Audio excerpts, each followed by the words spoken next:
Israel दुनिया के सबसे ताकतवर देशों में से एक है। विश्व भर में यहूदी धर्म को मानने वाला एकमात्र देश है इजराइल। इस देश का इतिहास भारत से काफी मिलता जुलता रहा है। भारत की तरह आजादी के बाद फिलिस्तीन भी 3 भागों में बंट गया, जिसमें फिलिस्तीन का एक हिस्सा यहूदियों को इजराइल के रूप में मिल गया और बाकी के 2 हिस्से अरबियों को मिले। आज हम आपको फिलिस्तीन से अलग होकर बने इस नए देश इजराइल की कहानी बताने वाले हैं और साथ में बताएंगे कि आखिर इजराइल और फिलिस्तीन में दुश्मनी क्यों है। साथ ही गाजा पट्टी का इतिहास भी बताने वाले हैं। मोटिवेशनल टेक की वीडियोज में एक बार फिर आपका स्वागत है। शायद बहुत कम लोग जानते हैं कि इस समय विश्व का इकलौता यहूदी देश इजराइल अपना 50वां विजय दिवस मना रहा है। मगर 51 साल पहले इसी दिन क्या हुआ था? इजराइल की स्थापना 29 नवंबर सन 1947 को संयुक्त राष्ट्र ने फिलिस्तीन को यहूदी और अरब राज्यों में विभाजित करने के लिए मतदान किया था। इस विभाजन का अरबों ने फिर से विरोध किया और 14 मई सन 1948 को इजराइल की घोषणा के साथ ही यहूदियों को मातृभूमि हासिल करने का ज़ियोनिस्ट्स ने अपने सपने को पूरा किया। शुरुआत करते हैं फिलिस्तीन से। फिलिस्तीन उस्मान साम्राज्य का एक हिस्सा था। सन 1878 में उस्मान साम्राज्य में 87% मुस्लिम, 10% ईसाई और 3% यहूदी लोग रहते थे। सन 1900 ईस्वी में पहली बार नए देश इजराइल के स्थापना की मांग उठने लगी, जिसे सियनिज्म आंदोलन का नाम दिया गया। दूसरे विश्व युद्ध के बाद उस्मान साम्राज्य का पतन हो गया था और ब्रिटेन फिलिस्तीन पर राज करने लगा था। अंग्रेजों ने बेलफोर्स घोषणा करके यहूदियों के लिए अलग देश की मांग का पुरजोर समर्थन किया था। इसके पीछे अंग्रेजों की फूट डालो और शासन करो की नीति चल रही थी। इसके बाद अंग्रेजों ने यहूदियों को अप्रवासन की सहमति दे दी। इससे बड़ी संख्या में यहूदी फिलिस्तीन की तरफ रुख करने लगे।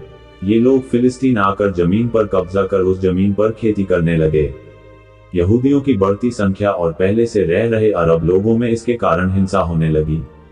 इसे देखते हुए सन 1930 में अंग्रेजों ने अप्रवासन को सीमित करने का फैसला लिया, लेकिन इससे मामला और बिगड़ने लगा। अप्रवासन सीमित करने के विरोध में यहूदी लड़ाकों का गठन होने लगा। एक तरफ फिलिस्तीन में सन 1978 तक यहूदियों की संख्या महज 3% थी, जो कि सन 1938 में बढ़कर 30% तक हो गई थी। यहूदी फिलिस्तीन आकर ब्रिटिश राज के जुड़े संस्थानों पर हमला करने लगे। दूसरे विश्व युद्ध के खत्म होने के बाद भी जुलाई सन 1946 तक लगातार 6 सालों के युद्ध से ब्रिटेन कमजोर हो चला था। बढ़ती हिंसा को रोक पाने में नाकाम हो रही ब्रिटिश राज की सरकार ने यूएन से इस मसले का हल निकालने के लिए कहा। यूएन ने नवंबर सन 1947 में फिलिस्तीन को 3 हिस्सों में बांटने का फैसला ले लिया। इस फैसले में यूएन ने पहला हिस्सा यहूदियों को, दूसरा अरब को और तीसरा हिस्सा यरूशलेम को देने के लिए कहा। 14 मई सन 1948 में अंग्रेजी राज खत्म हो गया और इजराइल ने खुद को एक आजाद देश घोषित कर दिया था।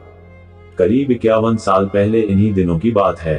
यहूदियों के अधिकारों के रूप में इजराइल देश यहूदियों को मिल गया था, क्योंकि फिलिस्तीन ही नहीं पूरा मध्य एशिया कभी यहूदियों का हुआ करता था। मगर इस्लाम फैलने के साथ साथ इजराइल सिमटता चला गया।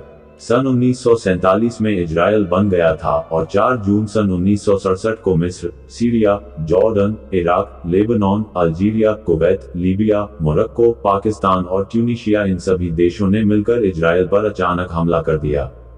ये इजराइल की सन 1947 की आजादी के बाद से करीब 20 सालों से इजराइल को बहुत प्यार कर रहे थे, लेकिन जैसे ही इन्हें पता चला कि खुदा ने इजराइल को मिटाने के लिए इराक और कुवैत से फौज भेजी है, इन्होंने इजराइल में दंगे फसाद शुरू कर दिए और गृहयुद्ध जैसे हालात खड़े कर दिए। इजराइल बुरी तरह फंस चुका था, क्योंकि इजराइल को बने अभी 20 साल भी पूरे नहीं हुए थे। सेना पर्याप्त नहीं थी और इजराइल का पुलिस प्रशासन उनसे भिड़ने में व्यस्त था। आखिर इजराइल युद्ध में सामने आ गया। इजराइल के मुसलमानों ने पहले दिन एक व्यापारिक इमारत में बम धमाका किया।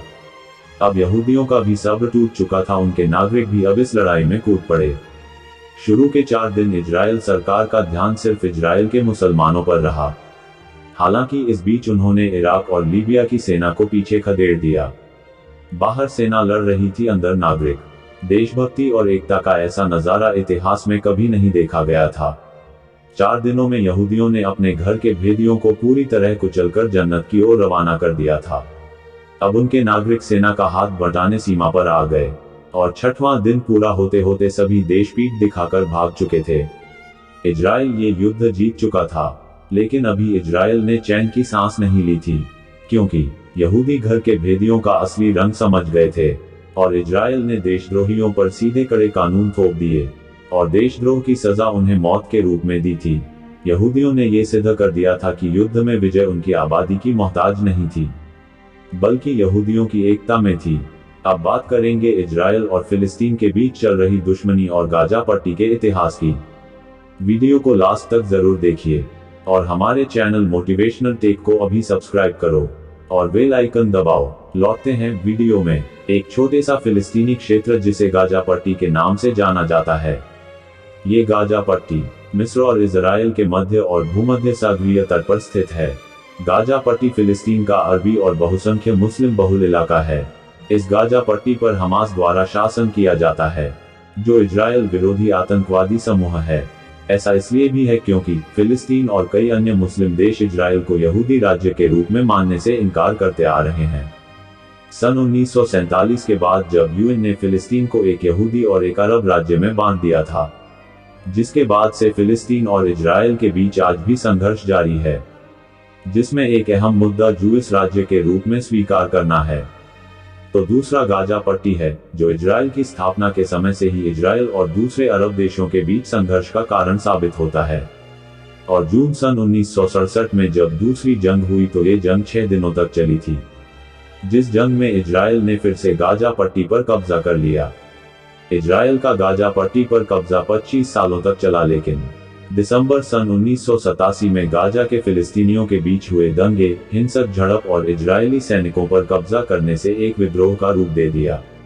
सन 1994 में इजराइल ने इजराइल और फिलिस्तीन लिबरेशन ऑर्गेनाइजेशन (PLO) द्वारा हस्ताक्षरित ओस्लो समझौते की शर्तों के तहत फिलिस्तीनी अथॉरिटी PA को गाजा पट्टी में सरकारी प्राधिकरण का चरणबद्ध स्थानांतरण शुरू कर दिया और साल 2000 की शुरुआत में PA और इजराइल के बीच वार्ता नाकाम होने के कारण हिंसा अपने चरम रूप में पहुंच गई।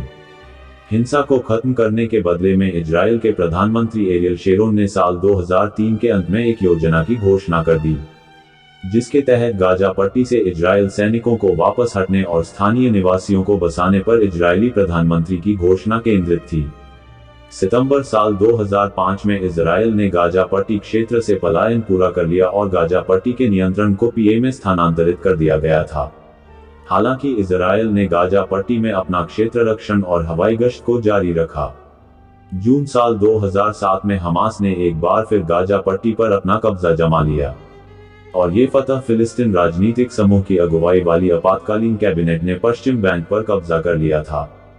फिलिस्तीनी अथॉरिटी अध्यक्ष महमूद अब्बास ने ये घोषणा कर दी, जिसमें कहा गया कि आज से गाजा पट्टी क्षेत्र हमास के नियंत्रण में रहेगा। साल 2007 के अंत में इजराइल ने गाजा पट्टी को दुश्मन क्षेत्र घोषित कर दिया और इसके साथ ही गाजा पट्टी पर कई प्रतिबंधों को मंजूरी दे दी गई, जिसमें बिजली कटौती, भारी प्रतिबंधित आयात और सीमा को बंद करना जैसे प्रतिबंध शामिल थे। जनवरी साल 2008 में हुए हमलों के बाद गाजा पट्टी पर लगाए गए प्रतिबंधों को और बढ़ा दिया गया और इसके अलावा पूरी तरह से गाजा पट्टी के साथ अपनी सीमा को सील कर दिया, ताकि अस्थायी रूप से ईंधन आयात को रोका जा सके। इसके बाद हमास की सेना ने गाजा पट्टी मिस्र की सीमा के साथ ध्वस्त कर दिया, ताकि नाकाबंदी के कारण उसे अनाज, ईंधन और सामान उपलब्ध करने के लिए हजारों गजान मिस्र में पहुंच गए। इसके बाद यूरोपियन यूनियन के पीछे हटने और सहमति के बाद गाजा पट्टी को चारों तरफ से सील कर दिया। इसी के चलते आज तक इजराइल के ये सभी दुश्मन लिस्ट में शामिल हैं और समय समय इजराइल इन सभी को मुंहतोड़ जवाब देता रहता है। दोस्तों, उम्मीद करता हूं आज की वीडियो आपको जरूर पसंद आई होगी और वीडियो में कोई भी बात आपको अच्छी लगी तो वीडियो को लाइक करो और चैट सेक्शन में अपनी राय जरूर लिखें और साथ ही मुझसे इंस्टाग्राम पर जुड़े। इंस्टाग्राम पर मैं और भी नॉलेज शेयर करता रहता हूं, जो यकीनन आपको पसंद आएगी। इंस्टाग्राम का लिंक डिस्क्रिप्शन में दे दूंगा, जाओ फॉलो करो और अगर चैनल पर नए हो तो वो लाल वाला बटन है उसे क्लिक करो और सब्सक्राइब करो हमारे चैनल को और बेल आइकन दबाओ ताकि आपको नए वीडियो की नोटिफिकेशन मिलती रहे। सभी सपरिवार सुखी और रोग मुक्त रहें, आप मंगलमय के साक्षी बने और किसी को भी दुख का भागी न बनना पड़े। इन्हीं मंगल कामनाओं के साथ सबका दिन मंगलमय हो। और आज की वीडियो में बस इतना ही। मिलते हैं अगले वीडियो में एक नई मोटिवेशनल स्टोरी और मनोरम मोटिवेशनल थॉट्स के साथ। तब तक के लिए धन्यवाद दोस्तों। सदा मुस्कुराते रहिए।